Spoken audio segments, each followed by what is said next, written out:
fine. Hey guys, what's up? I'm Joe for MLBBaseballBlogs. Thank you so much for tuning in. Guys, I have somewhat of a sore throat, so I could be screeching a little bit and I could be having a low voice right now because I want you to hear me out sometimes, and so that I don't mumble. So let's just get down to business with the Cleveland Indians today. Tomorrow we have the Washington Nationals. I'm going to be really excited to do the Nationals. I think they're a good, talented team, just like the Indians, but like the Nationals, I just don't think that the Nationals have the key points to be in the playoffs yet. And so let's get started. Their 2010 season record last season for the Indians was another disappointing season, 63-93. The 2010 payroll was $61,453,967. I'm predicting they're going to finish in 4th place this year. I mean, I cannot really say they lost anybody good besides Andy Marte, who's been in their organization, I think, for a couple years now. He was actually a free agent after last season, and he went on to go sign with the San Diego Padres. I just think that with the loss of Andy Marte, he can be replaced by maybe one of their top minor league pitchers in their minor league system right now, and I'm hoping that could really do. So let's start off with the minor leaguers today, guys. Number one, I have at number one, his name's Jason Kipnis. He is a Arizona State veteran. I'm actually a huge Arizona State baseball fan, like crazy. Jason Kipnis, he's from Arizona State, and so here is the top 3 breakthrough guys. I have to say, number one is going to be Jason Kipnis. He's a second baseman and could outplay Jason Donald and probably Luis Valbuena.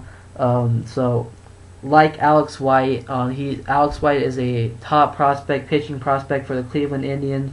Like Alex White, Kipnis doesn't have a clear opportunity heading into spring, but his talent should eventually allow him to pass Luis Valbuena and Jason Donald. Kipnis is a potential 300 hitter with a pop and has taken to second base well after moving from the outfield. I think he played most of his outfielding days with Arizona State. My dad is an actual cook for Arizona State and the San Francisco Giants, but I usually see Arizona State. I usually go to their games like constantly, but when Kipnis was on the Arizona State Sun Devils, I actually seen him play in the outfield most of the time. But Kipnis is just one of those guys who's going to be maybe in MVP candidates for the Rookie of the Year, or the Rookie of the Year candidate, my mistaken right there. Lonnie Chisenhall I have to have at number 3, but I think Lonnie Chisenhall and Jason Kipnis pretty much can compare to each other because in Cleveland Indians organization, I mean, they have to pick their main players right now because they don't have the third baseman, and that's what Kipnis and Lonnie Chisenhall are actually competing at. And they have Jason Nix over at third base. I think that's just an awful player to have at third base. I think they should give it to Chisenhall over Kipnis and put Kipnis over in second. So here is my little scouting report on Lonnie Chisenhall. Chisenhall is the organization's top minor league prospect. That is what Baseball America said. And one of the best hitters in minor league baseball. He has adjusted well to third after playing shortstop as an amateur, and he should be able to push Jason Nix aside by the second half of the 2011 season. I think these going to be late calls for these players. Jason Kipnis, then you have Alex White, who's going to be possibly a late call this season because the Indians start having a huge slump at the end when the playoffs occur. I just think that Lonnie Chisenhall and Jason Kipnis are going to be the guys you guys want to expect this upcoming season for the Indians. I mean, it's just a matter of time until these 3 guys I'm talking about are just up in the majors. These guys are just like on the verge, right on the cusp of making it right there to the majors. So expect Lonnie Chisenhall, Jason Kipnis, and the next guy I'm about to talk about, Alex White, to make a MLB appearance within the season. Alright, so Alex White is the top prospect in the Indians organization at the pitching area. The Indians do not have White right now because of their pitching rotation has been settled right now, in which I'll get into in a few. The Indians do not have White, their 2009 first-round pick, penciled into their opening day rotation, but the rotation isn't loaded with sure things yet. If White has success in AAA, he should have a big chance of making the Major League rotation in mid-season. I mean, if the Indians can surprisingly bounce back from a terrible past 2 seasons, I think that the Indians are going to keep their projected starters where they're at right now, and if they're doing good, Alex White could have another season down in AAA. I mean, that's not what I want to hear. I hear a lot about this guy, and I'm like, why isn't this guy in the pitching rotation yet?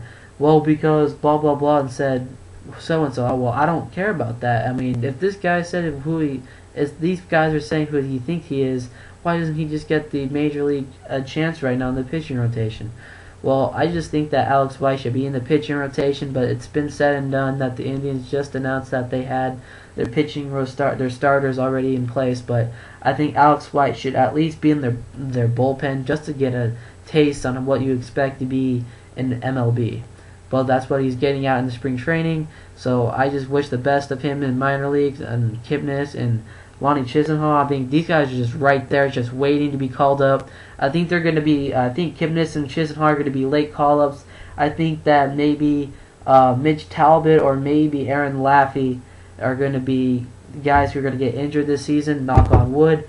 I think that Alex White is going to be the replacement for one of the two. So I'm just where I'm coming out of. So expect some out of these three competitors this year.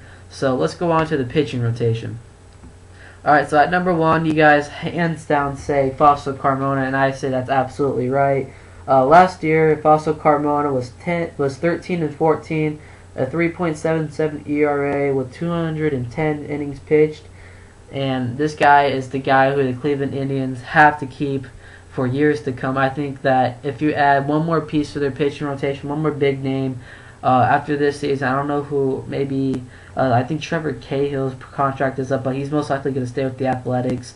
I think he's just one of the top players that if you add like Trevor Cahill or guys like that into the Indians organization, they could have a pitching chance into making at least a run in the wild card.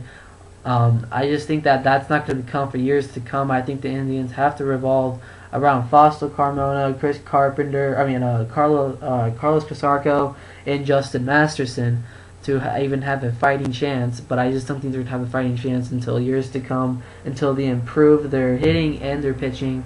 So I have at number 1 Fausto Carmona. At our number 2 pitching rotation, we have Justin Masterson. This guy was just terrible. 2009, he had a split season with the Boston Red Sox and the Cleveland Indians, and in 2010 he had his first full season. He was just awful. He was 6 and 13, a 4.70 ERA, and he had 180 innings pitched. I think that he should be down more near the end of the rotation. I think they should give Alex White a chance at making the pitching rotation. I think that Alex should be taking his spot. But most likely, since he's going to be the number 2 starter, I think that everybody deserves a second chance, and that's what the Indians are saying here with Justin Masterson. I think he pitched against the Red Sox the last time I think I saw him on TV with MLB Network with the spring training games. He had an okay outing. I think he gave up at least 2 runs. I mean, that's pretty bad, but he needs to improve in some areas just like any other pitcher does. But I think he's going to be the guy you want to look out this season for the Cleveland Indians. I think he's going to be a decent pitcher. The past 2 seasons, his record was just terrible. Last season with the split season, he was 4 and 10. He improved the win column by 2, but he improved the loss column by 3. Last season he was 6 and 13. I don't know where this guy is going to end up next. Maybe he can have like a 10 and 5 record, which will highly be unlikely because the Indians lose a lot of games, and that's not what the Indians are all about. I know a lot about Indians baseball, but I just don't really follow them. So I just think that Justin Masterson has to be a key pitcher to have in your team. Mitch Talbot is going to be my number 4 guy. Mitch Talbot, I can't really say anything about him. I think he can improve in some areas. Last year he pitched in the minors, or in 2009 he pitched in the minors. 2010 he got a shot up in the majors. He was 10 and 13, a 4.14 ERA with 159 innings pitched. He's going to be a good pitcher for the Indians this season. I think he's going to pitch at least 8 wins this season, and probably picking up a double-digit loss in column. But he's going to be an improved pitcher this year for the Cleveland Indians. And to wrap up the pitching rotation, we have at number 4, Carlos Casarco. This guy, I think, is going to be a decent pitcher. I have him at number 2. I had him at number 2, but I just couldn't say that he deserves to be the number 2 guy. He still needs stuff to improve. He was 0-4 with a high ERA in 2009 with an 8.87, and then when the 2010 season came, he had he has a 500 record of 2-2 with a 44.2 innings pitched. I think he has to improve himself to be higher in the pitching rotation. Their number 5 pitching rotation has not been announced yet. I think there's a lot of competition going on right now, but most of the people are saying that it's going to be this guy right here. If you don't know who that is Aaron Laffey. I did not really pay attention to Aaron Laffey. I think he's going to win the starting role for the Indians this year, so expect a lot out of him right now. So guys, this is pretty much it. The Indians also have some key acquirements, so let's get into that before I take off. Their number 1 pickup was Travis Buck, who came over from the Oakland Athletics. This guy can make amazing plays in the outfield. He plays infield. He can play some third base. He can play some second base. But I can't really see him playing first base. I think that's going to be a position where he cannot play. He can play outfield most of the time. He can play DH, you name it. But he's going to be one of the key requirements that the Indians signed this year. There's only 2 main requirements that the Indians signed. It was him and this guy right here who cannot just leave the Indians, and that is Austin Kearns. This guy has like the home in the Indians area. On the 12th of this month, Austin Kearns was actually pulled over by the police for a DUI charge, and I don't think that's going to be affecting him in the season. I think that's just going to be a minor speed bump, but I think that all players should, I'm just going to say this, players should not do that. At least wait until, at least someone have a designated driver for you. Don't want to be a parent of anybody, but I don't want to be like the guy who says you don't do this or you'll be so-and-so. I don't think he was fined or anything by MLB.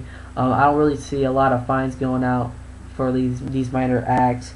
So Austin Kearns was arrested with DUI, but I haven't seen him hit for the Indians yet this season. But I found his picture, and this was actually a spring training photo of this year's spring training. So guys, it is now time for the lineups of my projected lineups for the Cleveland Indians.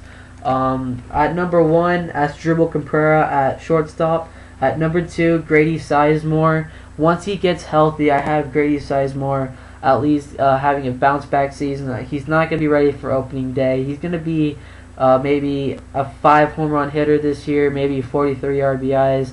If he's to be ready, maybe by the end of the month of the season, he's going to have a bounce back season. Hopefully to get a good start on track for the 2012 season. At number 3, we have the All-Star, the team Shin-Soo Choo at right field at number 3. At number 4, we got Travis Hefner at the DH position. And then we have another guy coming back from injury against the Red Sox. Carlos Santana injured I think it was his knee against the Red Sox last season. Well, I think it was J.D. Drew who knocked him down and hit him in the knee area and just dislocated his whole knee. And he was pretty much out from the season from there on. Matt Laporta is going to be coming up right after Carlos Santana. Michael Brantley playing left field. Jason Nix at third base. And then wrapping up the batting order for the Cleveland Indians, Luis Valbuena at second base. And guys, that is pretty much it. All I have for you today. The Washington Nationals will be here tomorrow with the update. I'm going to have an enjoyable time talking about the Nationals. And I think I'm going to have a better area. I hope my voices can get better. As you hear, I'm talking kind of high right now, just to have my voice be a little bit stronger for tomorrow. I'm going to have a blast talking about the Nationals. I just really like the Nationals and how they play and stuff. So I'm hoping to get better and better. I hope I get better and better at giving you more information on these teams. So guys, thank you so much for watching. I'll talk to you guys soon. Have a great week. Bye.